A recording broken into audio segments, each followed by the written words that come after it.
I'm doing a stream tonight because I felt like going on the record and telling the people that I am against Trump and I don't want him to win. And I don't like Donald Trump at all. And I think that he would be a bad president, as he was a bad president the first time. Because I identify as a conservative, I feel like that there are people that are sometimes maybe a little bit unclear about where I stand on the Trump question, which I do think is the most important question sort of facing democracy today on this continent. You know, as somebody who's a great lover of America, I'm obviously very invested in the outcome of the American political process. You know, I did a whole video about this the other day, sort of discussing this, saying that while some Canadians might look at American politics with a sense of bemusement or righteousness or sort of righteous detachment, you know, I look at the American political process as something that I'm emotionally invested in, as someone who understands not just that Canada's sort of success is bound up in America's success, but that, you know, America is a great society, a great civilization unto itself. And that as a great admirer of America and as somebody who wants to see it sort of succeed on its own terms, we should hope for the best outcomes of the American political process. And as it stands, I believe that Donald Trump is not the best outcome that the American political process can produce. You know, Trump is not a serious politician. He is not a serious candidate. He is not a man who is motivated by love of country. He's not a man who's motivated by a love of his fellow Americans. In fact, that's why, you know, he continuously slanders his fellow Americans, speaks of them as vermin and, you know, a diseased infection. You know, he is motivated by a desire to consolidate his own power, to, you know, increase his own grandeur, to get back at those who he feels have historically wronged him, and, you know, be glorified, be worshipped, be loved in a way that I suppose he feels an entitlement to, in a way he feels perhaps he's never gotten from other people in his life. And there are people, as that article says, who kind of get off on this idea of Trump, who get off on Trump as being a sort of a symbol of their own sort of rebellion against sort of folks in society that they perhaps feel wronged by, or that they're happy to see sort of taken down a peg, whether that's, you know, journalists or, you know, academics or people in the media, you know, people in Hollywood, you know, people in the big cities, you know, all of these kinds of people. There is a sense that, you know, yeah, electing Trump does trigger people. It does offend people. It does make people miserable and sad. And if Trump wins again, it'll be a time of great mourning for many Americans who will be very miserable and offended and upset. And some people get off on that in the way that Trump gets off on that. Some people get off on slandering and hurting their fellow Americans and seeing them sort of writhe in pain and misery because they know that Trump is a bad guy. Right? On some fundamental level, he is just a fundamentally more immoral, bad human being. And, you know, there are people that can learn to sort of compartmentalize that and can treat him as a sort of as a symbol in the culture war, and a symbol whose elevation will bother the people not part of their side of that culture war. But I refuse to sort of play along with this. I think that the many terrible, undemocratic, un-American, unconstitutional things that Trump has said and done are much more important in the grand scheme of things than pissing off people on the left. And to me, that is the only case for voting for Trump, is if you want to sort of bother people on the left, voting for him, electing him, putting him in the Oval Office again, will certainly do that. But I care a great more about higher value principles. I care a great deal more about having a president of the United States who is not a multiple convicted felon. I care about having a president of the United States who is not found legally liable for sexual assault. You know, I care about having a president of the United States who has not mused about Hitler doing some good things, or that, you know, he wishes that he had generals that were as personally loyal to him as Hitler's generals were loyal to Hitler. You know, I care about having a president of the United States who, you know, is not losing control of his faculties in the way that I think Trump very obviously is. You know, having a president who can be articulate and thoughtful and speak about topics other than himself, be able to conduct a coherent interview about public policy. You know, I want to have a president in the United States who stands up for America's allies, you know, whether that's in Ukraine or NATO or elsewhere. Just there's so many ways in which Trump is just very obviously unfit. I don't think it's really that hard of a case to make. My friend, the One Mouse, says, "Hi, JJ. As a U.S. conservative, I think this election is voting for the lesser of two evils. I'm still voting for Trump, but only because I'm more afraid of Harris than I actually support Trump." No, like, see, I completely disagree with this framing. You know, Kamala Harris fine. She's fine. She's a normal politician. You can disagree with her on policy levels, but I think at this point, the election has become much, much more than a difference about policy. The election is about much, much more than just, what the tax rate should be or who has the better policy to sort of, goose economic growth. You have one presidential candidate who is a normal, run-of-the-mill Democrat politician, who is Kamala Harris. Fine. Perhaps she has flaws in the policy realm. Perhaps she even has some flaws as a human being. But she is in a completely different universe than someone like Donald Trump, who is a criminal, who is a wannabe dictator, who is in politics for no reason other than consolidating his own personal power and glory. There is no sense that Trump has an ounce of sort of selflessness about him, that Trump has any sense that he is in politics in order to serve the people and help make America a good country. There is absolutely no sense. Like, there is nothing about Trump as a self-centered, self-aggrandizing, self-important egomaniac that would make you think for even 1 second that Trump is in politics for any reason beyond his own glorification. Kamala Harris, has a lot of problems, but I would not say that Kamala Harris wants to be president because she dreams of being a dictator, because she dreams of, destroying all opposition to herself, that she dreams of having an administration full of the most deranged lickspittle toadies ever assembled the way that Trump does.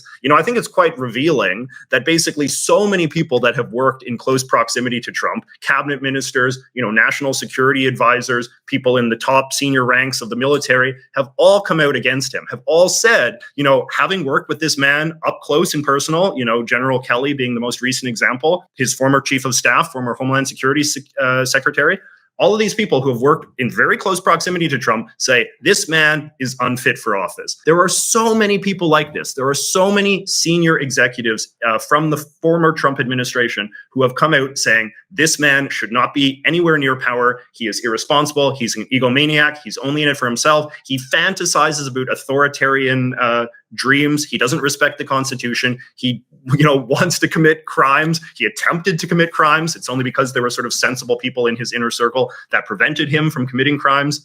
There is no universe in which a Kamala Harris presidency would be anything like that. Kamala Harris, if she becomes president, she is not going to be, we're not going to get, 4 years later, stories about how her chief of staff heard her musing about wanting to use the military to shoot people who were protesting peacefully in Washington, D.C., the way that General Kelly has said this about Trump. Kamala Harris is not going to give speeches about how, half of America is vermin that must be sort of expelled from the country because they're poisoning the bloodstream of the nation.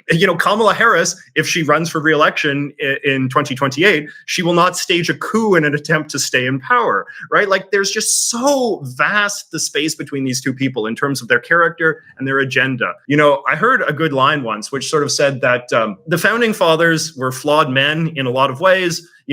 Their values were different than our values. But if there's one thing that they would clearly understand, if we could teleport them into the present moment, is that Trump is exactly the sort of dangerous, authoritarian, would-be dictator demagogue that the entire American democratic process is designed to prevent from coming to power. Right. And we've already seen that, again, when we look at January 6th, when we look at his desperate, pathetic attempts in the White House to dream up sort of pseudo BS legalistic plans that were then rejected from every courtroom across the land to stay in power because he, delusional egomaniac that he is, could not accept that he lost a free and fair election. And he's doing that again right now in his ongoing efforts to continuously slander his own country. He is now, of course, saying that this election is going to be rigged, just like he said the 2020 election was going to be rigged, just like he said the 2016 election was going to be rigged, just like he said the Republican primary was going to be rigged.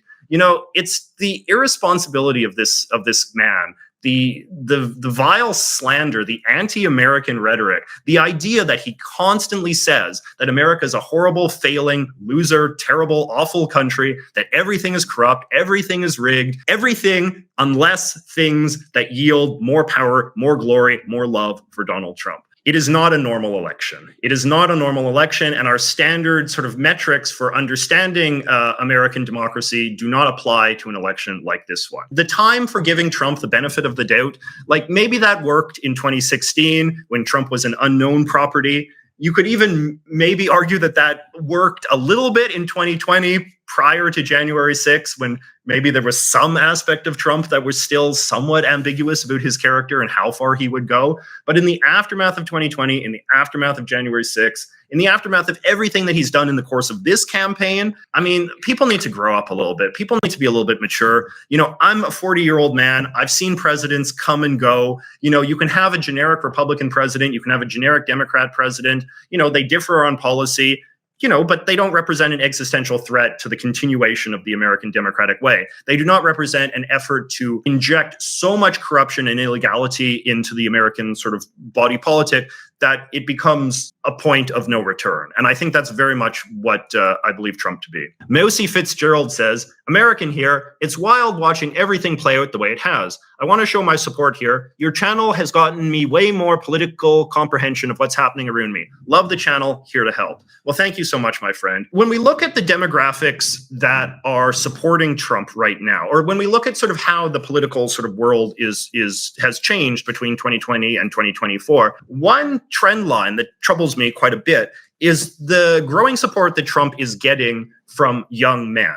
So the way that the election has kind of played out is that two variables that used to be a really big deal in politics when I was young, which are sort of race and age, are much less relevant than they used to be. You know, Trump is getting a lot more support from young people and getting a lot more support from Latino and Black men. But one of the key variables is the men side of things. So Trump is getting a lot more support from young men. Trump is getting a lot more support from Black and Latino men. You know, what used to be a racial polarization and what used to be an age polarization is now fast becoming a gender polarization, and B, an educational polarization.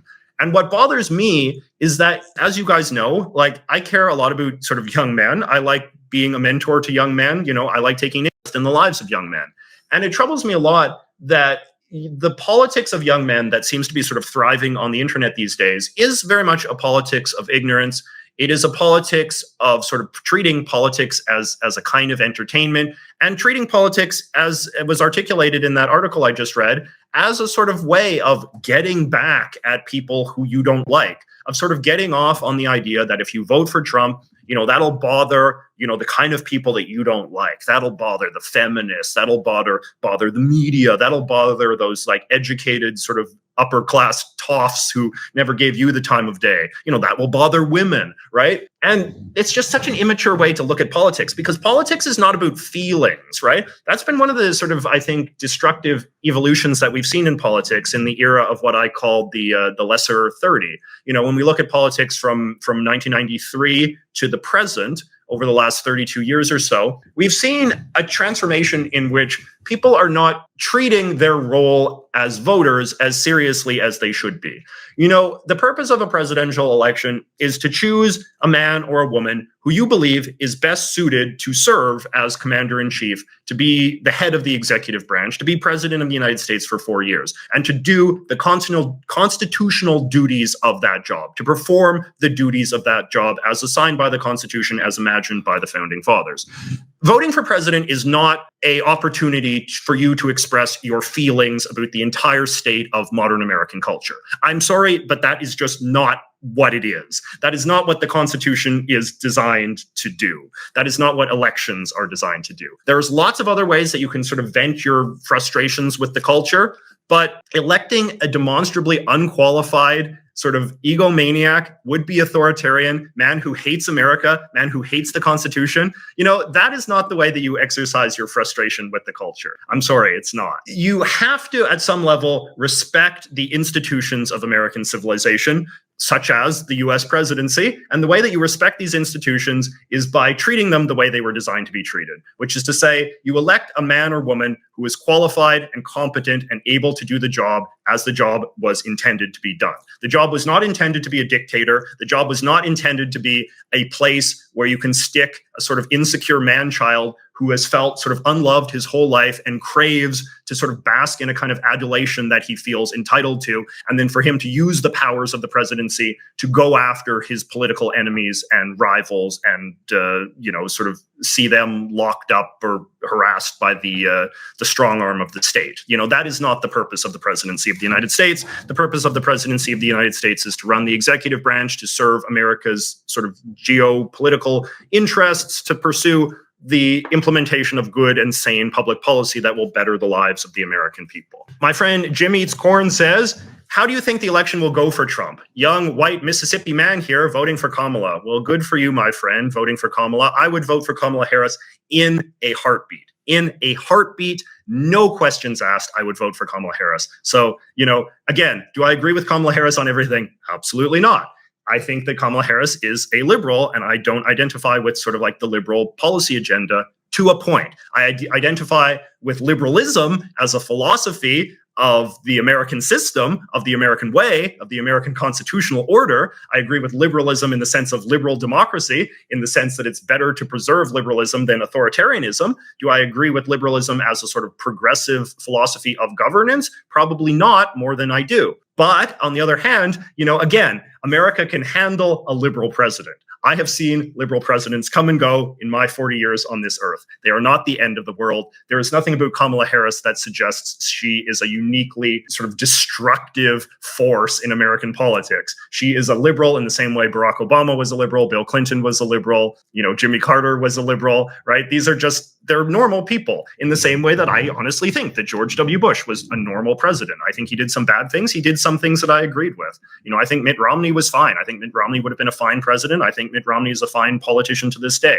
Normal politics can exist within a certain frame of respectability. Some people, some sort of right-wing intellectuals, like the idea that Trump exists beyond the Overton window. But, the Overton window can be a good thing sometimes. I think it is sometimes healthy if our politics stays within certain realms of acceptable democratic liberal norms, which is to say, we do not fantasize about using the American military on American civilians. We do not fantasize about using the American military or the Justice Department as tools of persecution against political dissidents, for instance. We do not do that. That is beyond the realm of the acceptable Overton window of what American democracy is supposed to entail. So Kamala Harris, I have seen no indication that she has any ambition to sort of explode American democratic norms or explode American constitutional norms in that way. There is an abundance of evidence that suggests that Trump is interested in doing such a thing. My friend George says,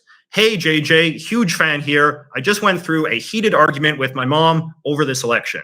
I don't want Trump to tear my family apart, and I feel like it's heading that way. I was wondering if you have any advice. It's tough, George.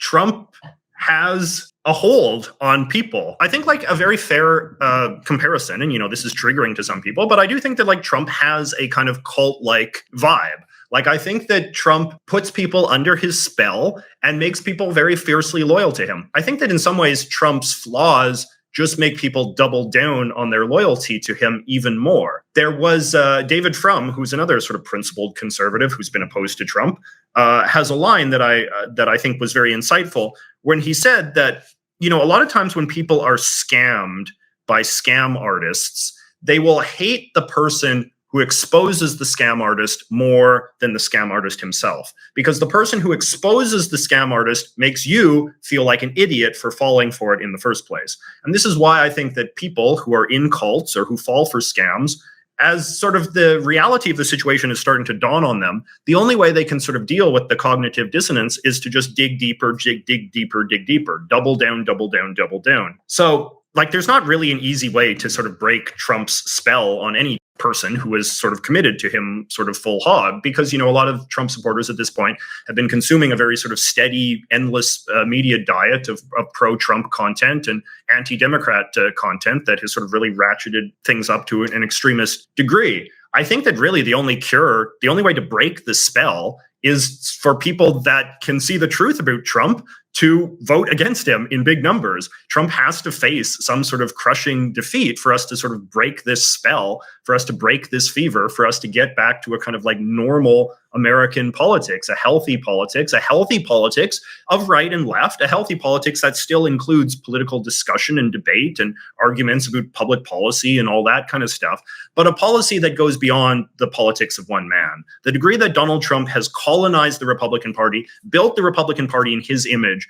made the only litmus test to be a Republican in good standing personal loyalty to Donald Trump and his fantasies and lies. That is appalling and disgusting, and it has to be transcended. And the only way it can be transcended is if Trump loses in big numbers, and that if all the good sort of people that can sort of see through Trump's BS can sort of mobilize and sort of rally other Americans to kick him out. My friend Terrible Terrier says, thanks for your support. As a lifelong conservative, we need time to fix the damage grifters like Trump have caused to American conservative politics. The only option now is to vote for Kamala. I agree completely. Kamala Harris is a progressive in terms of her policy agenda, in terms of what she wants to do with taxes and regulations and, Israel, Palestine, and whatever. Like, you can go through the line, and yeah, she has had, conventional sort of center-left positions. To be fair, she has moderated a lot of those positions now because she understands that she has sort of like inadvertently become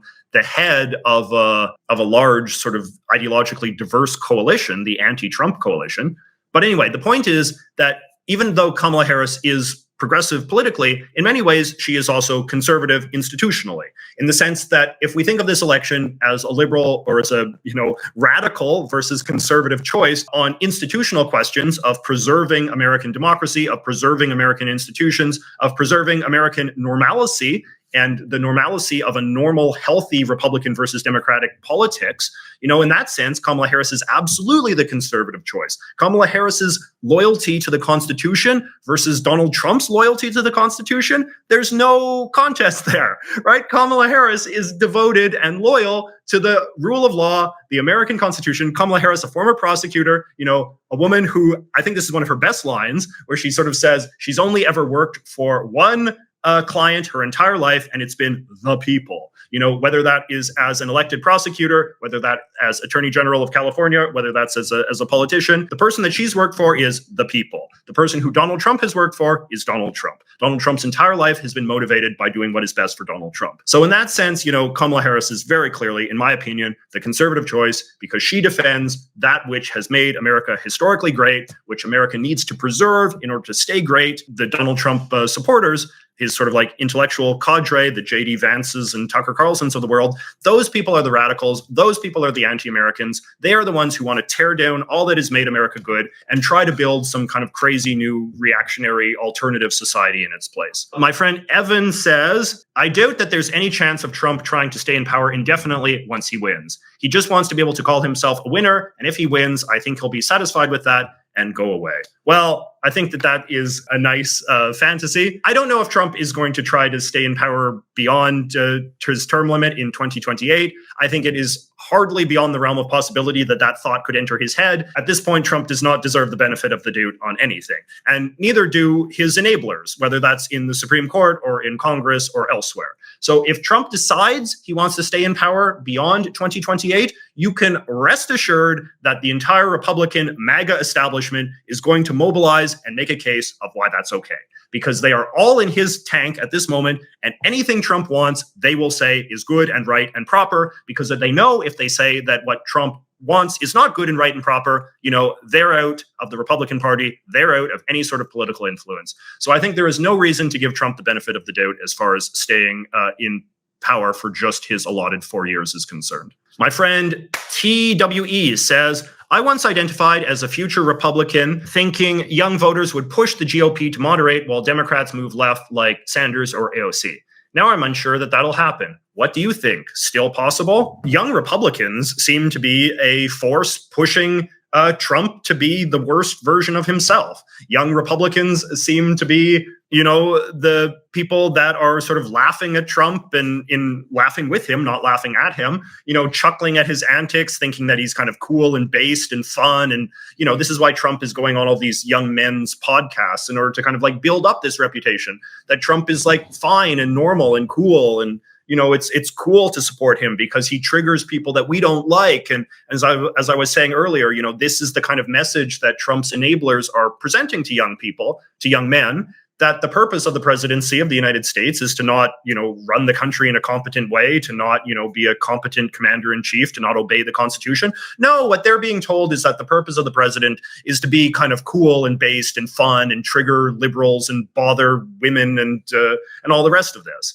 And it's just such an immature and dopey way to look at the presidency. And so, I don't have any faith that sort of like young conservatives are leading the charge for what's right. And I also think it's true that the Democrats, by virtue of just what an abhorrent character Trump is, the Democrats are now actually, I think, becoming less left-wing and becoming less ideological. Because, as I said before, like what you're having now is because Trump has decided that the entire purpose of the Republican Party is to elevate Trump and to give Trump more power and all of this, that cannot help but make the Democrats by default into just the party that is anti-Trump. When you have a sort of like anti-Trump movement, that movement is by definition going to be broadly multi-ideological and bipartisan, because the things that make Trump bad are in many ways not ideological things. They're just the idiosyncrasies of Trump's ego and Trump's desire for power, right? So like, is being an authoritarian demagogue, like, is that a left-wing issue or a right-wing issue? It's not. It's a Trump issue. It's Trumpism. Trumpism, which is about power and glory and a Trumpist kind of authoritarian rule. My one friend, Bloomba, says, how do you think Harris could have run a better campaign? Well, that is what is very frustrating about this whole situation, is that I feel like Kamala Harris has run a very good campaign. Kamala Harris's approval numbers have gone up quite dramatically. She was not a popular vice president, but she now has a net positive approval rating as a politician. She has run a campaign doing everything that on some level Americans say they want from a presidential candidate. She's focused on policy. She's sort of tacked to the center. She's been moderate. She's been reasonable. She's, I think been presidential and dignified. I think she's run a very strong campaign. She's obviously better than Biden. She's full of energy. She's more articulate than he is. She's, again, like, she's not friggin' Jesus Christ, but she's running a good presidential candidacy, right? And I think that there's not a lot of like obvious things. Like if she loses, I don't think we can kind of look back and say, oh, well, it's clear that this campaign was a disaster from day one. No, it hasn't been. It's been a very good, very well-run campaign. So I honestly don't know what advice I would give her. What she has to contend with, and what I think is just the difficult reality that we all have to contend with, is the idea that America has just become a deeply, deeply, deeply polarized, divided society. When we think of all of the bad things that have happened to Trump, like all of the horrible, sort of embarrassing, horrible, undemocratic, un-American things that Trump has said during the course of this campaign, to say nothing of, his criminal indictments and convictions, all of these atrocious things that Trump has done and been associated with have not moved the needle at all. Kamala Harris's very good, very competent, well-run campaign coming on the heels of Biden's sort of wheels off a sort of campaign, that hasn't moved the needle at all. So it really sort of suggests that there's just a very limited amount of things that any candidate can do to kind of breach the wall that divides one half of America from the other half, that divides sort of red America from blue America, MAGA America from non-MAGA America. The only way that sort of like Trump could get in is if he's, I think, able to sort of like mobilize some young people who are coming to kind of like politics for the first time, who don't really know much about politics, but, are sort of thinking that like Trump is their guy because they're quite ignorant and don't really have a clear understanding of what a president is. And again, like I said earlier, they're just voting based on feelings. Trump can maybe like squeak back in if he can sort of mobilize this kind of like cohort of ignorant young men who have listened to him on a podcast or whatever. But that's a pretty upsetting statement unto itself in terms of who are actually sort of with the agency to swing elections in modern America. Jonas says, big fan, JJ. I've been having convos with a friend and want to show them evidence of Trump's wrongdoings, but they have this idea that sources like the New York Times and Washington Post are as reliable as Fox News and the Daily Wire. What do I do? What you have to do is you have to tell them that they're big dummies. I'm sorry. Like at some point, I'm really kind of getting at my wit's end when it comes to people that just believe demonstrably stupid, untrue things. The New York Times and the Washington Post, I used to work for the Washington Post. They have their flaws. Everything has flaws. But the Washington Post and the New York Times are just objectively serious and good and better and mature and have high standards in a way that right-wing MAGA slop editorial content does not, right? And at some point, people just have to be grown-ups and mature and understand that. And I think that at some point, like some like liberals and never Trump Republicans and stuff, I think have been a little too coddling of some of these MAGA people. There's been a little bit too much of like, oh, well, we have to persuade them and hold their hand and like gracefully bring them over to the other side and make them realize their error of their ways, which seems to me like on some level is kind of like missing the point, because like Trump hasn't gotten where he's gotten by being sort of persuasive or gentle or friendly, and the MAGA sort of movement hasn't either. You know, they have fought pretty aggressively and they've been very strict and cruel and demonizing of the other side. And I think that people on the MAGA side need to feel a little bit more shame for where they have wound up, which is to say they've wound up on the side of a lot of crooks and charlatans and complete sort of ignoramuses, right? You look at somebody who's like a big MAGA influencer, like Mike Lindell, the My Pillow guy, like a deranged, idiotic conspiracy theorist, and yet he is a major MAGA celebrity. You look at the sort of people that the MAGA Republicans are dragging to give speeches at CPAC, you know, the Conservative Political Action Conference, that at one time was kind of like the gold standard of right-wing or conservative influence in America. You would have conservative intellectuals give speeches, you know, George Will and, you know, all of these other sorts of people that were taken seriously. Like, these people are just like, they're morons. They're just obviously morons. They're conspiracy theorists. They believe things that are just demonstrably not so.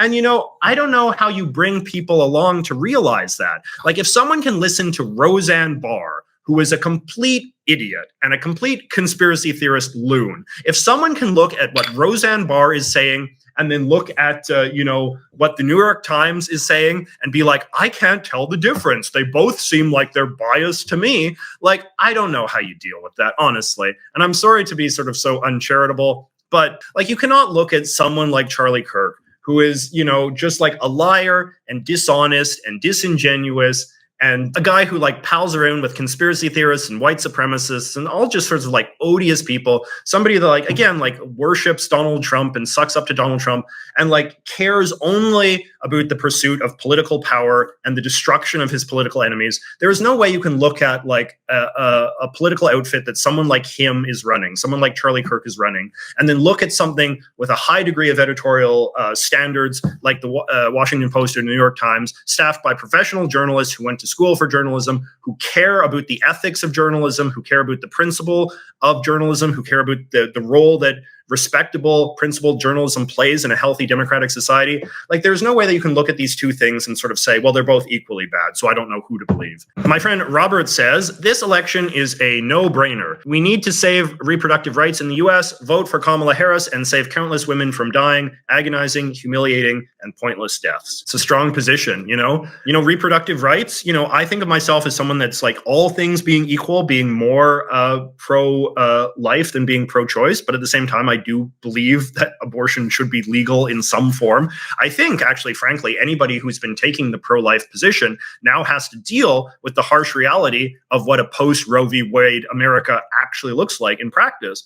And I think that what we've seen a post-Roe v. Wade America looks like in practice is like rather draconian abortion bans in many red states that I think go far beyond what I think a lot of pro-life people, I hope, sort of imagined would ever be the case. And I think that that is, is deeply disturbing and deeply troubling. On the other hand, like, I wish that this could just be an election being fought over a policy dispute like abortion. I think that Kamala Harris assumed that that issue, you know, most Americans support legal abortion in some form or another.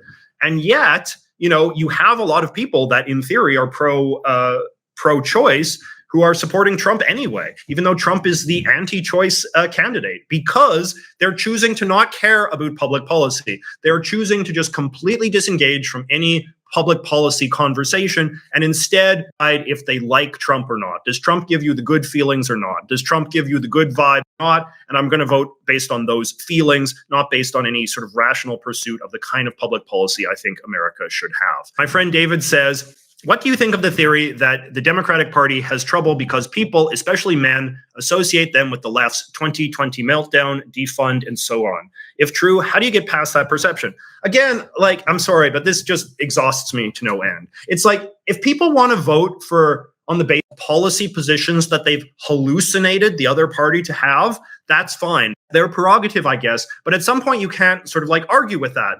You can't argue with people about that, right? If people want to think that like Kamala Harris represents like, you know, defund the police or like radical pro-Hamas protesters or, you know, like whatever else, like, you know, that she's a communist or whatever. It's like, I don't know how you argue with that. You look at her policy positions and she's not supporting like a radical 2020 BLM, you know, anarchist, you know, defund the police kind of agenda. She's not. In fact, she's gone out of her way to tack the middle on a number of these issues, like police, like gun rights, like Israel, Palestine. You know, she's put a lot of effort into trying to be in the middle of that kind of stuff. You know, frankly, I don't know how many mainstream Democrats were ever associated with this kind of like mythical kind of like far left agenda that the Democrats are often sort of assigned by sort of like MAGA Republicans who feel insecure about supporting a man as demonstrably unfit as Donald Trump. So in order to justify supporting a man as unfit as Donald Trump, you kind of have to create some sort of moral binary in which the other side is just as extreme. You know, I hear this all the time by people who don't follow politics very closely, but want to sound like that they're informed. And they say, oh, well, you know, both sides have become so extreme. I don't know who to support and blah, blah, blah, blah, blah. And maybe like in some ways, Trump is actually the moderate choice. And that's like just so stupid. That is just so unprincipled because the Democrats have not gone to la la land in the way that the Republicans have. Again, like to say what I said to the other person, like at some point, I think that we just have to be able to call a spade. And when you have people in your life, when you have friends and stuff that are just believing things that are just not true, you just have to call them out on it. You just kind of have to say, that's not true. Show me the evidence. Show me the evidence. Who is saying this? Who is saying this? Who is telling you that Kamala Harris is a communist?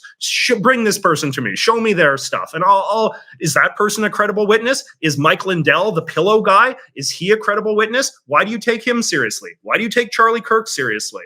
You know, why do you take Laura Loomer seriously? Why do you take Kat Turd on Twitter seriously? Like, these people need to be called out for the dopey people that they've allowed to influence them. My friend, the Great Collector, thank you for the super chat, my friend. Would you collaborate with other political history channels like Mr. Beat or Ryan Chapman leading up to the end of the election? Also, what do you think were the steps that led to this political chaos with Trump? And lastly, what hair products do you use? I've been using a lot of hair oil lately. I hope you think my hair looks pretty good. I think it's looking pretty good right now. I like using coconut oil in my hair a lot. What do I think were the stages that led to the political chaos with Trump? I'm working on a video about this because I do think, you know, Trump is an interesting guy in that he did choose to move beyond the Overton window, as we were talking about earlier. You know, the Overton window gets a bad rap, but I think it has a lot going for it. And one thing that the traditional Overton window of American sort of politics suggested, which was that there were certain cultural forces that existed in America that you did not invite into the arena of American democratic politics. Trump chose to bring in three very powerful, very destructive forces into the box, into the arena of American democratic politics. And I think that is what has made him powerful, because the things that he brought in were things that were attractive to a large group of Americans, a much larger group of Americans than I think many of us wanted to admit. What Trump brought in was a celebrity appeal. He was the first celebrity to run for president. He was the first man who never had any qualifications for being president other than he was a famous TV guy. So Trump chose to use the power of his own celebrity and to test that as a proposition in democratic politics. You know, we always knew at some level that someday a president or someday a big famous movie star would run for president. And it was always kind of like an open question of how successful that person would be. Trump, again, a man with no qualifications for anything except being a celebrity, you know, decided to run for president apropos of nothing. And he called the bluff. He said, how far can a celebrity get on celebrity appeal alone? And he got pretty damn far. The other thing that Trump did was he brought in conspiracy theories. Conspiracy theories have a long pedigree in American culture. You know, people have always believed in conspiracy theories to some degree or another. You know, I've made videos about this, whether it's the Kennedy assassination or the UFOs or whatever. Trump chose to bring those people into his political movement, which is why he is overwhelmingly supported by conspiracy theorists like Alex Jones, like that NASCAR racer lady that J.D. Vance was doing an interview with the other day, the woman that believes in the UFOs and the lizard people and all that. The lizard people are an important part of the Trump coalition, people that are into all sorts of deranged conspiracy theories about 9/11 and, of course, the vaccines and all the rest of it. Trump brought those people in a way they'd previously been marginalized from both the Republican and the Democratic Party. And then the third thing that Trump brought in sort of the fringe far right, people who had traditionally been on the margins of even respectable Republican politics. Trump brought in the Nick Fuentes types. He brought in the Richard Spencer types. He brought in the Steve Bannon types, right? People who had historically been on the margins of American politics, on the margins of right-wing American politics, the sort of people that could never previously find any influence in even sort of conservative American politics or media. Trump chose to bring those people in and make them an important backbone of his political machine.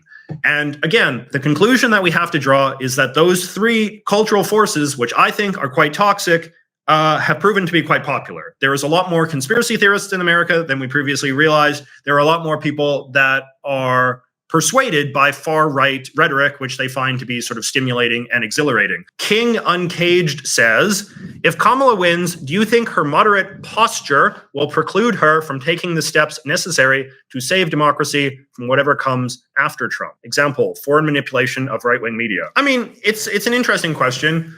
Kamala Harris, if she becomes president, she'll be in a tough position. It's possible she won't even have the Senate in Democratic control. So her legislative, pathways will be somewhat limited. I assume that Trump will still be leader of the party. I see no reason to expect that he'll go away anytime soon. And in any case, the Congress and the Senate have been so heavily sort of magnified that you have a lot more kind of like lunatics and conspiracy theorists and so forth in the halls of Congress than you ever did before, which I think makes it pretty difficult for her to have a kind of like robust governing agenda. I think it would be nice if they did sort of pass some legislation to kind of shore up some of the guardrails of American democracy. And I think there's already precedent for this. They were able to pass legislation a few years ago to clarify the role of the VP in regards to the counting of electoral votes, for instance. So the chances of another kind of like putting Mike Pence on the spot type situation has gone away. I feel like the procedures now for how electoral votes are ratified by the Congress is much more clear and procedural than it was previously when it was kind of vague and done according to tradition and stuff. So I don't know. I think there are possibilities that if we sort of identify some of the, some of the key things that need to be addressed to prevent Trump-like people from gaining the amount of control that Trump aspires to have if he gets back in, I think that would be a good thing. The founding fathers did not intend America to be ruled by a king. They intended the president to be sort of boxed in by a number of checks and balances on his authority.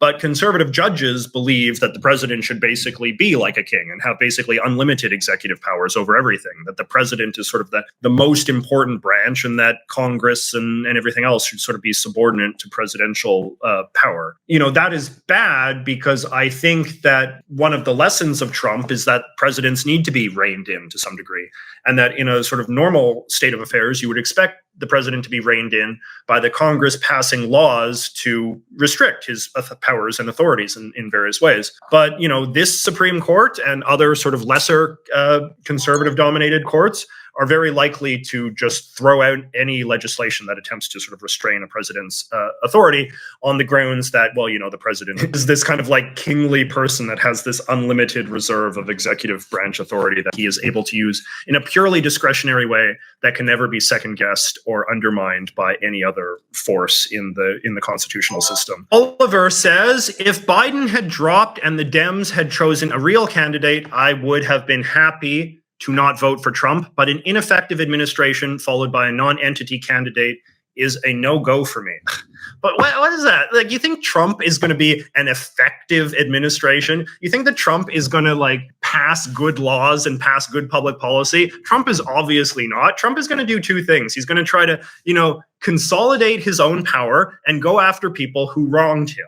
Everything beyond that will just be an incompetent clustercuss of nonsense because Trump has no governing skills. Trump has no policy agenda. Trump has nobody within his inner orbit who have any sort of sense of competence or any sort of respect for what the proper business of government is. It's all just suck-ups and sycophants and people whose only qualification for being in Trump's inner circle is their willingness to do Trump's personal bidding. Even if Kamla Harris's administration is incompetent, it will be incompetent at a vastly milder scale than Trump's administration. Trump's administration will be focused, again, on maximizing Trump's power and going after Trump's political enemies. Those are the only things that we can believe that Trump seriously cares about, because those are the only thing that Trump ever talks about. Trump talks about people who have wronged him and his desire for more power and fewer restraints on that power. My friend Conrad Drover says, being out of university for a decade now, I'm convinced that far left exists only in universities. It's a made-up fear-mongering. North America is capitalist, always will be. You know, I am more partial to this as I get older as well. And this is, I think, a reason why we should always be a little skeptical of young conservatives, I'm sorry to say, and young people in politics more generally. Basically, the closer you are in proximity to university, the more likely it is that your political opinions will be warped by the university experience. I think in either the left or the right-wing direction. You know, from a left-wing perspective, spending time on university can make you believe that the far left is much more powerful than it is, and that far left arguments are much more persuasive and influential in the broad culture than they are. And conversely, being a conservative in university can make you think that the far left is much more powerful and influential than it is. But it's not. A lot of these arguments do not have much traction at all beyond the walls of universities. You know, a lot of sort of far left politics has not, in fact, broadly infiltrated broad American culture. You know, there was perhaps a moment in which you could sort of say some of the DEI stuff did, like some of the racial justice kind of stuff did. But even that is like on the decline now. Companies are ditching DEI much more so than they're embracing it. There was a sort of moment of sensitivity, the Robin DiAngelo kind of like kind of phase when she was sort of in the ascendancy. But, you know, that was a brief glimmer in response to what I think was legitimate sort of social unrest over racial kind of stuff. But yeah, like the Marxist stuff, like communism and like far left economics, anti-capitalist economics, the kind of stuff that has huge traction on the university campus, like show me where that's gaining resonance in sort of contemporary America. There are a lot of just dopey people in university, even a lot of dopey professors. And so I think that like you can get used to, and this is like the reason why Ben Shapiro and all the rest of them, Charlie Kirk, love to debate college kids, because they're all kind of dopey and that they have kind of sort of a simplistic understanding of the world. And it can be very gratifying to win and beat these sorts of people in debates and to convince yourself that that is what the left, that is what progressives are all about. But it's not. And I think that people need to grow up and realize that there is a world outside of university, and university is a sheltered, isolated, ivory tower subculture within broader American culture. It is not reflective of trends in broader American culture. My friend Jan Mann says, would you be able to educate me on how Trump's presidency was that bad in those 4 years? As an Australian who mostly cares about US foreign policy, it seemed fine to me. Also been a big fan for over 5 years. Love you, man. Well, I mean, I don't know. Like, I think that the failures of the Trump administration are pretty clear. I think that the big thing that you always have to come back to, and I know that Republicans don't like it when you do this, but you come back to January 6th. You look at the contempt for the American Constitution that January 6th represented and the lead up to January 6th. Donald Trump lied spectacularly. Donald Trump said that he won the 2020 election when he did not. Donald Trump said that there were people shredding ballots and hiding ballot boxes and stealing votes. Donald Trump, in his more insane moments, has said that he won all 50 states in the 2020 election. Just think about that. Think about how detached from reality you have to be to believe a lie as monstrous as that. Donald Trump plotted in the Oval Office to overturn the results of a free and fair election and stay in power. When he could not stay in power, he sicked a mob that he then cheered on, that went after his own vice president, that he did not raise a finger to rescue. Donald Trump now says that all of the people that protested in January 6th were great heroes and deserve to be pardoned and all the rest of this. You know, if Donald Trump had left office gracefully, if Donald Trump had conceded when he lost the election, then maybe we could be having, you know, a kind of moderate conversation about, well, what were Trump's 4 years in office really like? I personally think they were pretty bad 4 years in office, but you know, that is not the conversation that Donald Trump has invited us to have. Because of the way that Donald Trump behaved in the aftermath of losing power, and the way that Donald Trump has behaved in the course of this election, the way that he has continued to double down on dishonest lies about the circumstances in which he was kicked out of the White House, you know, to me, that is the most revealing glimpse into the sort of person that Donald Trump is. And so, no, I cannot just hand wave away that and sort of try to have a sort of like, well, how is his economic record? It's like, no, he has sort of transcended the point where that is the conversation that we have to be having. We have to be talking about Donald Trump in the sense of like, can this man be trusted to exercise the powers of the presidency again? And I think the answer to that is a very, very clear no. My friend John Smith says, the Trump character argument assumes that character alone is on the ballot. A lot of people are voting for Trump despite his character. They think that his administration was actually not all that bad, and Trump's character isn't the end-all be-all. Writing those people off as bigots and nuts is a mistake, in my opinion. I just don't think that that's the case at all. I do not think that people are voting for Trump based on policy, because if that was the case, then you would expect their opinions on Trump to change as the economic conditions of America change. But they don't. Their arguments change in sync with what Trump is saying. Right? Trump has been bad-mouthing the American economy for a very long time because he sort of thinks that works in his favor, and perhaps it does. But the fact is that the American economy is still the envy of the world and has been getting steadily better under Biden, under the last few years of the Biden presidency. And yet people are still making economic arguments in favor of Trump's sort of take on the situation. People are continuing to say, because Trump says it, that the American economy sucks and is terrible and is bad and is miserable, and we're basically in another recession, and it's really as bad as the Great Recession, and blah, blah, blah, blah, blah, blah, blah, right? It doesn't matter how many statistics you bring forward to show that, inflation is on the decrease, that unemployment is very low, that the stock market, Trump's favorite metric of all, the stock market is hitting record highs. It doesn't matter how many of these sort of things that you bring towards Trump supporters. They just wave it off and they say, well, what I feel is X, Y, and Z. And again, Trump's movement is entirely a movement based on feelings. It's what people feel to be the case, and Trump encourages people to wallow in their own ignorance, to think that what they feel about the state of America is more important than the facts of the reality of the state of modern America. Trump does not have a policy agenda at the end of the day. Trump is not interested in policy. Trump is too stupid to fully grasp the nuances of public policy. Trump's inner circle is not concerned with policy. Trump's inner circle is concerned with protecting Donald Trump and maximizing his power and persecuting Donald Trump's political enemies. My friend Cryptic Corgi says, just joined in. My concern is his idolizing authoritarian leaders and dictators, including Hitler. He wants to be above the law. He wants to bend democracy and rebuild the entire government with loyalists. That's entirely true. In Donald Trump's first term, he had an administration that was by no means perfect, but did have some qualified, competent people in it. A lot of Trump's cabinet ministers were qualified, competent people. They were respectable Republican types. Maybe some of them were a little outside of the mainstream, but they were qualified for the job. They understood what the job entailed, and they were willing to do the job to the best of their abilities. This includes people like General Mattis and General Kelly, but you can go down the line. There's been so many of the people that have defected from Trump's administration. It's pretty clear that it sometimes feels like more people who worked in his administration are opposing him this time than not. But anyway, the point is that Trump, in his first term, he hired people based on their qualifications for their job, their ability to do the job.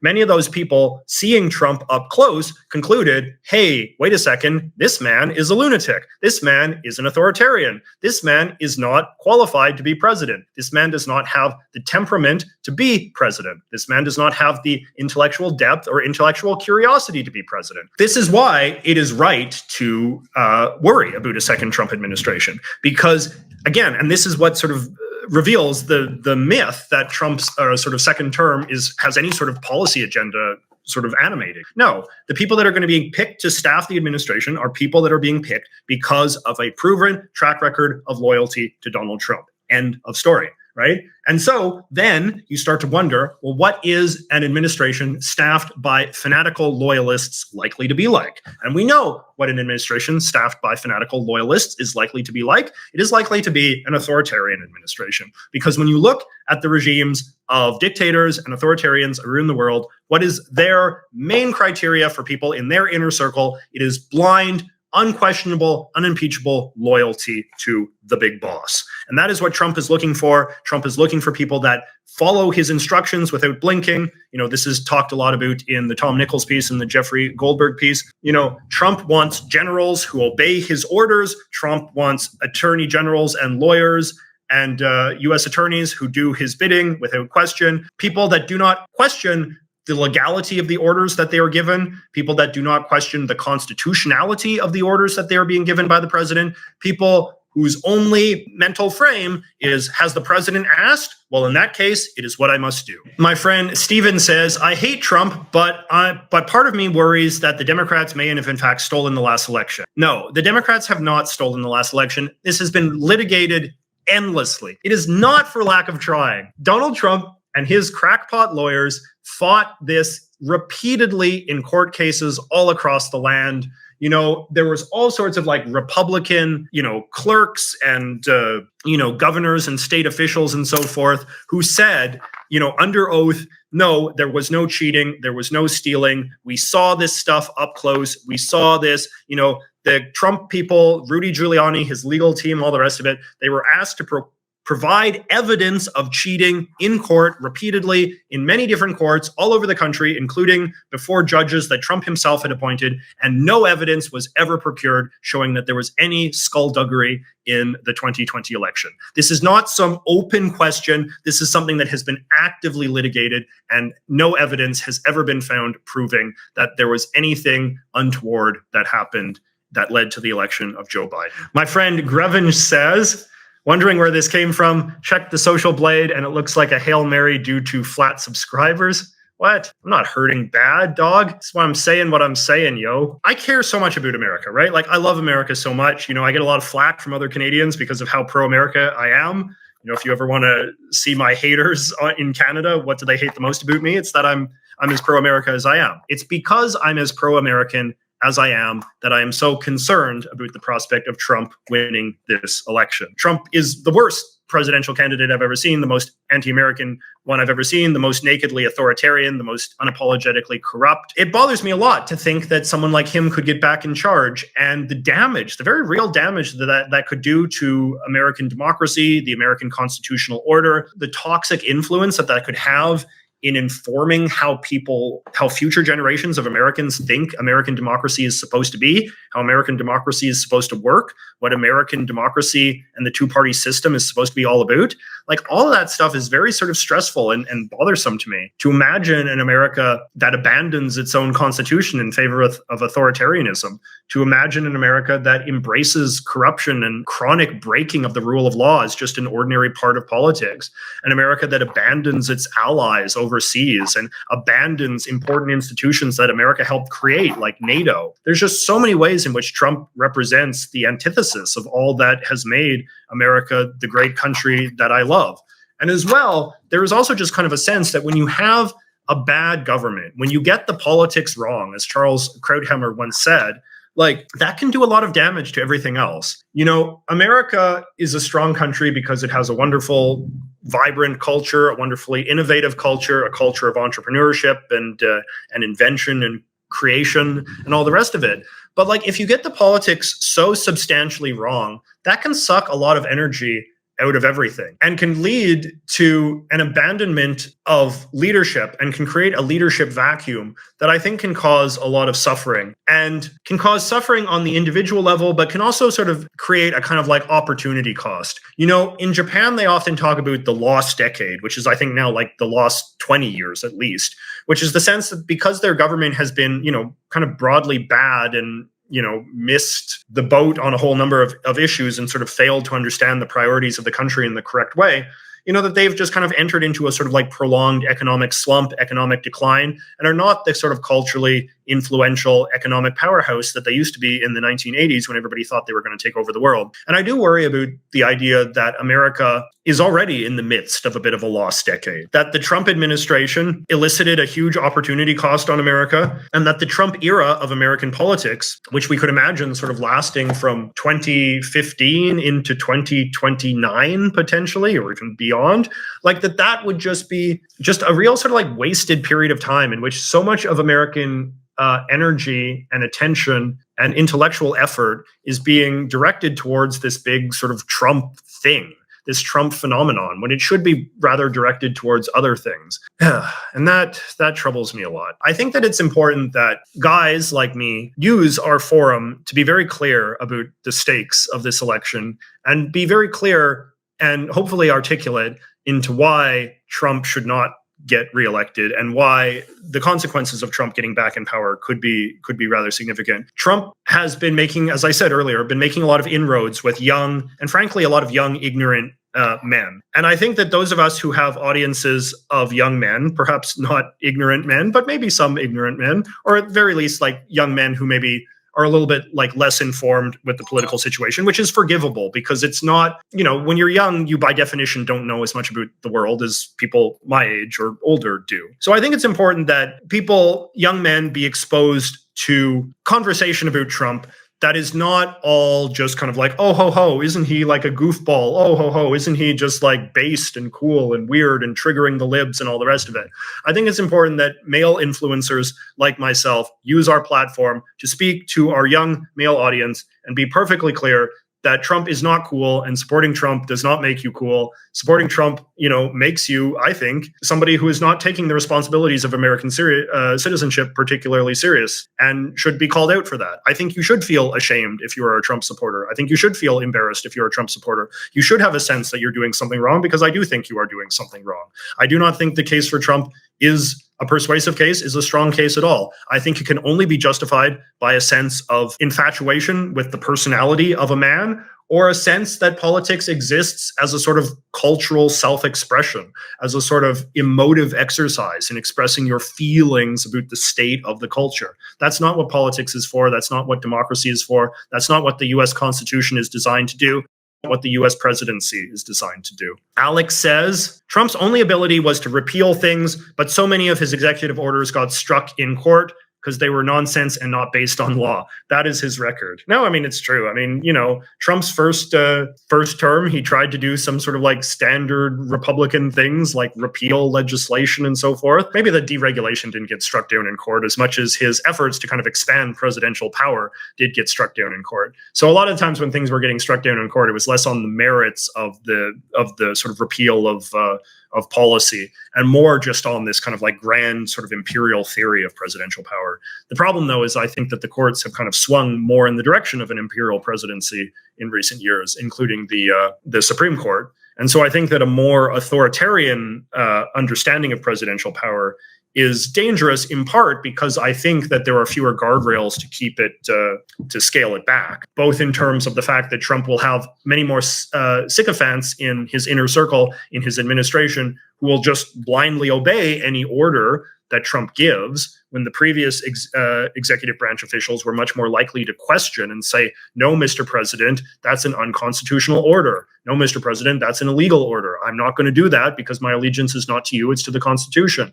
I think there's going to be a lot fewer people saying that kind of thing in a second Trump term. And I think it's also the case that, the Supreme Court, which is now, has a very solid conservative majority, 3 judges that Trump himself appointed, and a lot of conservative legal scholarship, I'm sorry to say, champions the idea that the presidency is the king of the American political system, and that, most efforts to restrain his powers are unconstitutional. So this is the thing that's important to emphasize, is that Trump's authoritarianism and his authoritarian instincts are not just a matter of his personality. They are an expression of his personality, but they're only able to be implemented because there is this kind of like infrastructure around him that now exists to carry out his wishes in a way that the previous infrastructure that existed around him in the first term existed to check and control and balance him in a way that I believe the executive branch should do when faced with a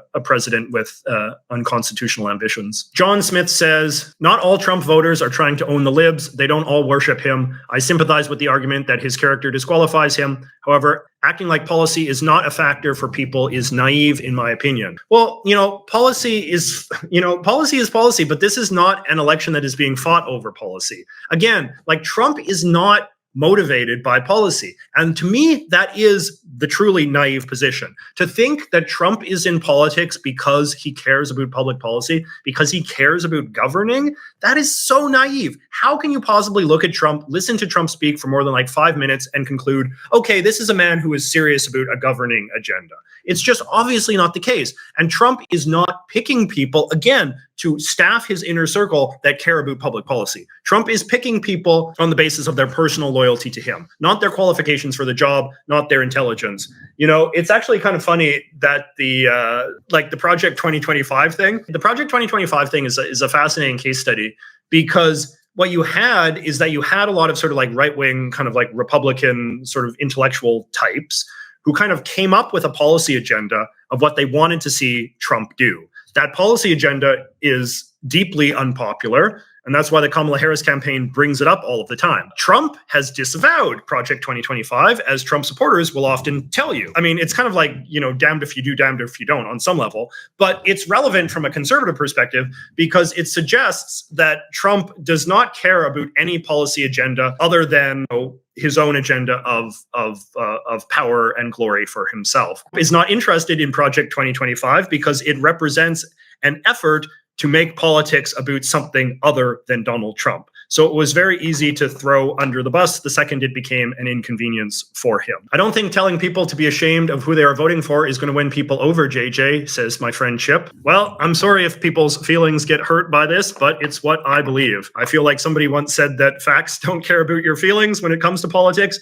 It is bothersome to me that Trump supporters often want to kind of have it both ways. They want to believe that they're big, tough, macho guys that are so much stronger and emotionally more stable than the horrible leftists. But the second you start calling them out on supporting a man who's unfit for office for, you know, superficial, frivolous reasons, then they're like, well, you can't say that. That's kind of mean. That's kind of hurting my feelings. Oh, I like Trump for other reasons. Don't suggest that, don't make fun of me for supporting Trump. Like, no, you can't have it both ways. Okay, my friend Nostripe said, still remember the time that Newt Gingrich replied that people don't feel safe when he was told crime rates were going down in a 2016 interview. You know, I used to be more partial to this kind of argument than I think I am now, which is that in a democracy, you kind of have to care what people think. I mean, by definition, you do. I mean, democracy is responsive to the people, and that's true. And that's what makes democracy good and an honest form of government. However, and I talked a bit about this in my sort of democracy in crisis video, there does become a point at which when people believe things that are just demonstrably not true, things that there is no data or facts to support, it is very dangerous to have a democratic system built upon those kind of falsehoods. So if people believe that the Democrats are communists and that America's in an economic crisis worse than the Great Depression and that crime is at record highs and, you know, that illegal immigrants are just murdering people in the streets on every street corner in America, it's not true. And I don't know how you deal with a politics where people believe such things to be the case that are not. But what I do know is that it seems to me that what a responsible politician and a responsible media and responsible political class does is not encourage people to believe falsehoods, to not lean into falsehoods, to not inflate falsehoods and make falsehoods the centerpiece of your political campaign, you know? And to me, like, this is one of the other reasons why Donald Trump is you know, a despicable guy, is because he is a shameless liar. Like, he says things that are not true if he believes that they will help him get that much closer to power. You know, he'll say that, like, the economy has never been worse. You know, unemployment is record highs and it's worse than the Great Depression and the crime is everywhere. And there's a certain shamelessness to him. And I talked about this in my video as well. When you have a politician who is such a shameless liar, that really challenges the foundations that the democratic system is based upon. Because the democratic system is based upon the premise that people will vote for rational reasons. They'll vote for their own self-interest. You know, they'll pursue what they believe to be in the best interests of the country. But if you have the state of the country warped through lies to such a degree that people no longer know what's up or down and it's all just kind of like a matter of opinion, then that is a real existential crisis for democracy. And it's only because there's something wrong with Trump's brain that he is such a shameless liar. He's quite an idiosyncratic character in that point, that he is a challenge to the American democratic system in a way that I think has never been seen before, and I hope is probably very unlikely to ever be seen again. Trump is just such a flawed and broken man, and so morally reprehensible and so utterly sort of shameless that I think he is a kind of once in a lifetime, but at the very least once in a generation sort of figure. My friend Evan says, I voted for Trump twice after January 6th. I'm never voting for that Moran again. Already voted for absentee for Kamala, but not going to lie, I'm scared that he's going to get back into office. I'm scared he's going to get back into office. I think it's very rational to be scared. Second term, I think, would be absolutely worse than the first term. And it would just be a depressing time. It would just be it's such a loss of potential. America deserves so much better than this. America deserves a president much better than Donald Trump. America deserves to have normal, stable politics. Americans deserve to be proud of their country and not be constantly told that their country is a crappy, failing, disgusting, failed state that's no better than Russia and all these other horrible, slanderous things that Trump continuously says. Americans deserve to have a president that doesn't tell them that their elections are rigged and that other Americans are the enemies of the people that need to have the military sent after them. Americans deserve to live so much better than this. And Trump is just not going to bring good times into America. Trump is going to make the country more polarized, more divided. They're going to make Americans more stressed. People are going to be agitated. And get this, too. Americans on the right, Republicans will feel all that way as well. Right-wing Americans, MAGA people, Republicans, they're not going to be happy in a second Trump term. They're going to be stressed and annoyed and bothered just as much as anybody else because Trump is obviously going to be an incompetent and bad president. And he's going to put them on the spot having to defend an increasingly chaotic, destructive, and probably criminal administration. So it's there is no universe in which Trump's second term is anything but a period of sort of decline and peril for the United States. There is literally no universe in which his presidency ends in anything other than, a horrible rock bottom popularity. I mean, maybe it won't be rock bottom on popularity, but at the very least, I'm very sure that if he gets back in, he'll be leaving office in 2029 as a deeply disliked, unpopular man who will have led a failed administration. My friend Alex says, as a military member, it is sad to think my friends and I, who took oaths to support and defend the Constitution, could wind up being sent to war by a man who tried to usurp the Constitution on January 6th. Trump, of course, believes that the purpose of the military is to be personally loyal to him. That's what the Jeffrey Goldberg piece makes very clear based on interviews with senior figures in the U.S. Armed Forces. Trump doesn't like the military. That becomes very clear in the Jeffrey Goldberg piece. Because Trump is so self-centered, because Trump believes in a politics that is all about himself, Trump cannot fathom the idea of service, of military service, of sacrifice.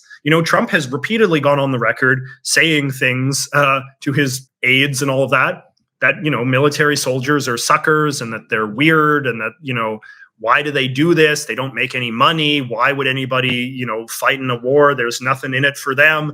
He has a long sort of track record of saying these kinds of things. And a lot of contempt for the military hierarchy, which he believes is insufficiently loyal to him. When military men have come to him in the past, as is documented in the Goldberg piece, and sort of said, Mr. President, that's an illegal order. Mr. President, that's an unconstitutional order. Trump's response is often to fly into a rage. And that's when he says things like, I wish I had generals like Hitler did. I wish I had generals like Xi does in China. I want men that will be loyal to me. You guys are all a bunch of losers and suckers. He has no respect for the armed forces as something with traditions independent of his own interests. Okay, my friend Sorkino says, of the 7 swing states, Michigan, Georgia, and Arizona had significant Muslim populations.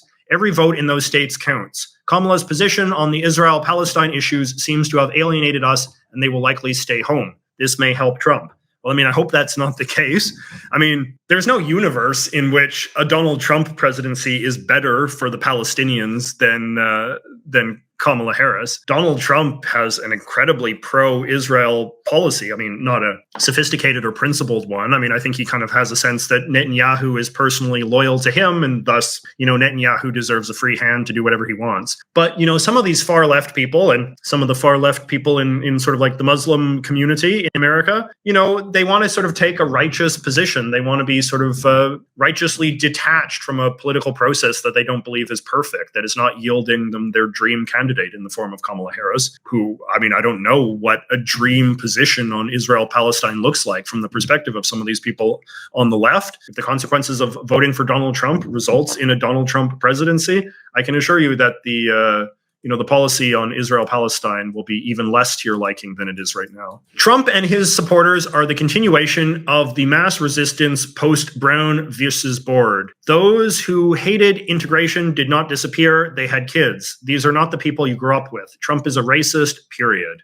I think it's important, and I think what you're getting at is very true in the sense, and I talked about this earlier when I talked about sort of the new forces that Trump has brought into politics. There has always been a far-right fringe in American politics. It is different than the American conservative movement. The American conservative movement, under William F. Buckley and, George W. Bush and Reagan and Romney and all of these other sorts of characters, have always gone to great lengths to exclude the far right. They might have sort of played footsie with the far right in various times, but they have always excluded the far right from power. The far right, the sort of people that are motivated by conspiratorial thinking about race and Jews and democracy and sort of just immigrants and American reality as a diverse, multicultural, democratic, liberal society with freedom at the individual level. There has always been a faction of American life that have resented the realities of what modern America is and dreamed of a kind of regressive, reactionary restoration in which America becomes a white, ethno-state, authoritarian, immigrant-free sort of society that exists in a kind of like racialized, hierarchical kind of way. And a lot of those types of people are now excited and enthusiastic pro-Trump supporters. They're exhilarated by it. I mean, you see a lot of these are sort of people in kind of like J.D. Vance's orbit, the sort of intellectuals that he admires and whose talk shows he goes on and whose podcasts, he listens to and whose accounts he follows on social media. J.D. Vance is very much a bridge to that world, but Trump was already a bridge to that world. Trump already invited those kind of people in. Steve Bannon, one of his previous senior advisors, was a bridge to that world. Stephen Miller, his top sort of immigration advisor, is a bridge to that world, if not an active member of that world himself. One of the most sort of odious things that J.D. Vance says in his stump speeches is America is not an idea.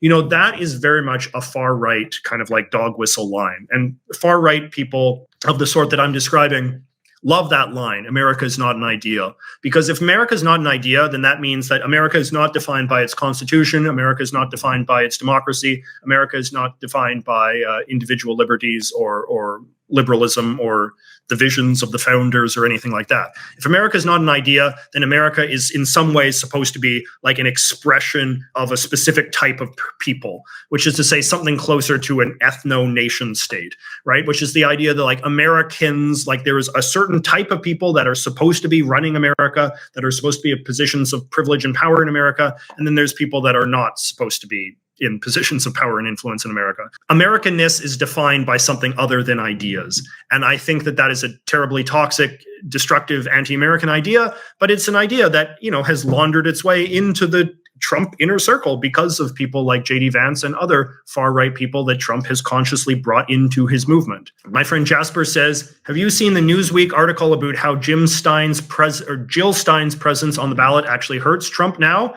Do you think there has been a realignment on the fringes of politics since 2016? I think there has. I mean, I think that, and again, this is why I think in many ways, like, Trump has kind of transcended right versus left politics, progressive versus, conservative politics. It's why Kamala Harris can have a pretty multi-ideological coalition behind her, including a lot of former Republicans or even people that still identify as Republicans and dream of a return to a previous sort of Republican identity. And conversely, why Donald Trump is able to sort of vacuum up a lot of people that at one time would have considered themselves on the left or even the far left, like Tulsi Gabbard and Russell Brand and was it Naomi Wolf? Was she the one? I always get Naomi Wolf. Yeah, Naomi Wolf.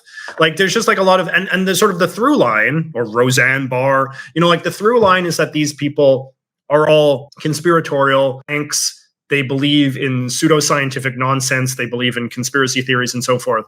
And Trump has sort of vacuumed those people up and incorporated them into his political movement. And Jill Stein, I can totally believe that she's sort of stealing votes from Trump at this point, because her base is now just kind of like fringe conspiratorial people as well. My friend Doomer Wages says, I'm tired of the zeitgeist on both sides at this point, so guilt tripping me won't change my position. Also, JJ, hope the results of this election won't affect the vibe of your content. We shall see, I suppose. I don't want to make videos where all I do is rant about politics. That's not what I'm in for. That's not what I started my channel to do. But, I also care, a lot about America. My channel is in many ways a sort of celebration of America, and I want to stand up for America. And if America is under threat, you better believe I'm going to defend America in any way I can. And that includes making videos about defending threats to America.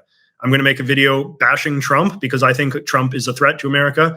And I feel a moral obligation to do whatever I can in my own small way to help agitate people against him. My friend Super Duck says, so we know who you want to win, but who do you think will win? I don't have any magical insight into this beyond anybody else. I think it's a very close election. I can easily fathom either outcome being a possibility. I can imagine Trump winning. I can imagine Kamala Harris winning. I can even imagine either of them winning in a surprising way.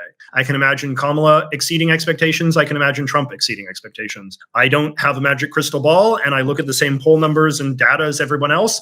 I was listening to a podcast with an experienced political operative on Bill Kristol's Conversations podcast, which is very good. And, this was some guy who's been in politics for like 50 years or more. And he was saying, like, I don't know, it's a toss-up. It is a toss-up. But that's why I think that those of us with a forum have to use our platform to make it very clear what the stakes of this election are and make the case for why it's important to vote against Donald Trump and vote for Kamala Harris. This election is ultimately going to be decided by who gets out the vote in big enough numbers. And I think that those of us who oppose Trump, I think it's very important that we be very clear and emphatic to our people, to anybody that we have any sort of small shred of influence over, to make it very clear that you should vote for Kamala Harris. I believe that very strongly. And I'm going to do what I can to make that case. My friend Ian says that he's here to celebrate the long hair finally coming together. Thank you. My friend Kaz says, I believe there are already pretty openly anti-Semitic faction of MAGA, such as Nick Fuentes and Jackson Hinkle. I am less familiar with Jackson Hinkle, but I should look him up. There's no reason to bet against a faction of American conspiracy culture not being absorbed into MAGA world eventually. Everything eventually does. Anti-vax did, even though Trump was the architect of the COVID vaccines. A good thing that he did in his administration was Operation Warp Speed, which got the vaccines into arms and helped battle the COVID pandemic. Trump now has to disavow that because he's absorbed the anti-vax people into his movement in the same way based on a recent conversation that J.D. Vance had with that NASCAR lady, Trump has now absorbed the UFO people and the lizard people into his coalition. So there's no reason to believe that the anti-Semites won't eventually become a prominent faction. It's just a matter of time. And it's only because, I guess, sort of the lingering influence of the evangelical Christian kind of set that he hasn't gone full anti-Semite or full anti-Israel. But, it's not beyond the realm of possibility that evangelical Christians themselves could go anti-Semite at some point. So we'll have to keep an eye on that. But no, it's true. It's like, Tucker Carlson had that like a Holocaust denier guy on his show the other day. Clearly, there's sort of people that are kind of MAGA adjacent that are playing footsie with anti-Semites. My friend Doomer Wages does another one. Thank you very much for the generous super chat, my friend. Hi, JJ. Voted for Trump twice. Your videos to redirect, please, attention from the zeitgeist is what has convinced me not to vote. I've realized my own misguided need for agency. Well, you shouldn't always vote. I think it's important to vote for Kamala Harris, especially if you feel like betrayed by Trump. Being betrayed by Trump is not a reason to sort of withdraw from the American democratic process. It's to realize, that you perhaps made a mistake or were deceived by a man or saw things in him that weren't quite there. But there's a way to correct that, and I think that's by voting for Kamala Harris. And then my friend says, Trump is now the old man with the slipping mind on the polls now. This is one of the great ironies of the whole sort of situation, isn't it? Is that, MAGA world was ferociously opposed to President Biden. In their mind, Biden was showing signs of dementia and sort of declining mentally and all that. And obviously he had a bad debate show, and was stumbling over his words and all the rest of this. The media gave him a real hard time for that. And, I guess in retrospect, it was validated because clearly Biden himself didn't feel up to the job and agreed to step aside. All that being said now, now Trump is the old man. Now, Trump will be the oldest man ever inaugurated as president if he wins again. Trump's mind is obviously slipping. If you watch even videos of Trump in 2020, let alone in 2016, let alone earlier, it is astonishing how much of a step he's missing now. Trump is so much more babbling and inarticulate and stumbling and repetitive, and he just comes off as a kind of just like dopey old man in a way that he didn't even 4 years ago. So it's astonishing that the people that were so eager to get Biden out of the race because he was senile and all the rest of it now see nothing wrong with having a doddering old man in the form of Donald Trump in the Oval Office. My friend Richard Zier says, love your content and appreciate your Canada content. Do you think Poilievre is a populist or more of a traditional Reagan-Harper conservative? So this is obviously a question that I get in some form a lot. As you can tell, quite passionately opposed to Donald Trump. And I really, really, really hope he loses the election. And I really, really hope that all of my American friends vote for Kamala Harris to prevent him from getting another term. That said, I'm still perfectly willing to vote for Pierre Poilievre as Prime Minister of Canada because Pierre Poilievre, he has some populist leanings. He has some populist rhetoric. He has a style that is distinctive. He is more outspoken. He is a little bit more rougher around the edges, and he is much more sort of pugilistic and sort of combative in his manner. But at the end of the day, he is not a would-be authoritarian. He is an old school conservative who is motivated by ideas, who has a clear policy agenda, and who does not aspire to be a dictator. He is not obsessed with personal loyalty. He is not obsessed with, having a military that swears personal allegiance to him and will, exercise his will and, persecute his political rivals. That's not what the Pierre Poilievre project is all about. Pierre Poilievre is a principled conservative of a sort that I've supported in the past and I want to support again in the future in America. There are still some conservatives like him in Canada and in some parts of the US as well. And a lot of them are supporting Kamala Harris now because they realize that the return to normalcy, the return to a politics that is about ideas and about debates about public policy, about how to best sort of stimulate economic growth and what the taxes should be and what sort of foreign policy America should have to pursue American interests and, energy policy and all these kinds of things. These are the kind of things that we want politics to be about. But politics cannot be about those kinds of things as long as you have an egomaniac like Trump on the scene who wants politics to all be a yes or no question on his personal political ambition, his personal power, his desire to be loved and respected and honored and obeyed with unquestioning obedience. That is a political proposition. That is a theory of politics. That is something that is very new in America. We've never seen the rise of a political leader and a political party and a political movement that is just based around the worship of the ambition of one individual man. And that is not what the Conservative Party of Canada is about. That's not what Pierre Poilievre's movement is about. That's not what the Republican Party has historically been about. So it's very important to understand that this is an aberration in the history of conservative politics in America. And I think it's very much a reflection of the idiosyncratic bluff-calling man that is Donald Trump, and Donald Trump's utter shamelessness in testing the proposition that maybe you can have a political movement that is just about the ambition of one man.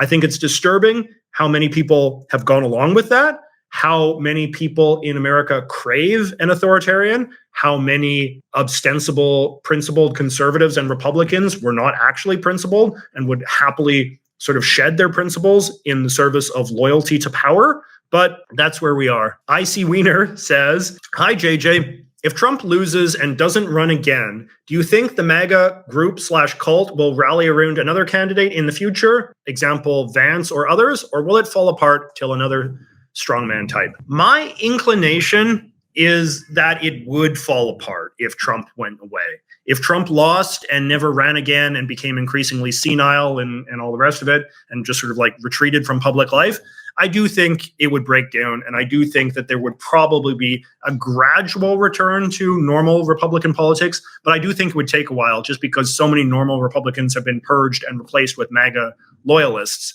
I think the Republican Party is going to be a little deranged for a while, I'm sorry to say. Hopefully not for a generation, but for a little while. Trump has left his stamp on the party and made it a reflection of him, in the sense that it has elevated people that resemble him. Like a true narcissist, Trump likes people that are loyal to him, and he likes people that remind him of himself. So you do have a lot of these kind of like mini Trumps. But that said, outside of like red states, mini Trumps don't tend to do well electorally. There is something about Trump's idiosyncratic personality that has a unique kind of charismatic energy that can persuade people in a way that other similar personality types cannot. And I think some of this has to do with Trump's unique celebrity appeal, that Trump is just so famous and so well known that people are willing to give him the benefit of the doubt and sort of line up behind him in a way that they wouldn't for other people. But definitely, like, you look at like Carrie Lake in Arizona, just a complete disaster. She says and believes all the same things that Trump does, but she's not Trump, and so people don't like her. Even J.D. Vance like barely got elected in Ohio and is enormously unpopular. Like J.D. Vance, of the four people on the two tickets, J.D. Vance is still the one with the biggest negative approval rating. Like, Trump is succeeding in spite of a terrible VP pick in terms of J.D. Vance. So people are like not lining up to be J.D. Vance cultists. It's very much a Trump-centric phenomenon. I think that what could possibly keep MAGA going would be if like Donald Trump Jr. became the next kind of standard bearer of the movement. But I think it would have to be like a very explicit sort of successor in that kind of chronology. And I don't think it could just, like, I don't even, like, it can't be Ron DeSantis or whoever else. Like, no matter how hard you try to be MAGA, only Trump can truly be MAGA. And I think that's good for those of us who want to see a healthy post-MAGA politics. All right, my friends, it is the top of the hour. I apologize that I wasn't able to get to everybody's super chat. This was a somewhat different live stream than the sort we have normally done. It was a lot more me ranting and raving, and a lot less just kind of standard Q&A type stuff. But I really respect all of you guys for tuning in. Like I said, I've never had a live stream get this many viewers before. I've never had a live stream get over 4,000 viewers before. So I'm really respectful of all of you guys that tuned in for this to hear me, what I had to say. I hope you take what I had to say seriously. I hope if you've been sort of Trump curious in some ways, you have maybe thought about this a little bit more self-critically now. I think if you're a conservative person like me, who is maybe a little bit on the fence about supporting a Democrat like Kamala Harris, I hope I've done something to help you realize that, you know, it's fine to support her. In some ways, if you care about conserving things like American democracy and the Constitution and checks and balances and distance between military and civilian and all of these kind of like foundational principles, Kamala Harris is in some ways the more conservative candidate, because she is championing to conserve the traditional architecture of American democracy and civilization at a time when Trump is proposing to tear it all down and replace it with his own personal cult of personality. So, you know, it's a tough election. It's very stressful. It's way too close. It's irrationally close, in my opinion, but the stakes are very high. And I don't like ranting and raving about politics quite so explicitly as I've been doing tonight. But again, I feel like this is a very important election. And as a great lover and admirer of America, as someone who, you know, has in many ways devoted a lot of my creative energy and a lot of my own sort of political priorities to the defense of America in a country that's often rather hostile to it, I don't want to see an America that becomes a lesser version of itself by indulging the vanity of someone as anti-American as Donald Trump is. I'm going to be making a comprehensive video denouncing Donald Trump. I'm going to release it a few days before the election. I probably should have made it earlier, but I've already started working on my soda-themed video this week. So I apologize for that. My priorities were maybe a little screwed up, but you can look forward to a fun video about sodas this week and a break from politics. But then the week after, I'm definitely going to try to make a clear case against Donald Trump. So thank you so much for tuning into this live stream for me. Thank you so much for the super chats. I apologize again that I wasn't able to get to everybody's questions. Hopefully I've given you guys something to think about. So peace out, my friends. Don't forget to vote for Kamala Harris.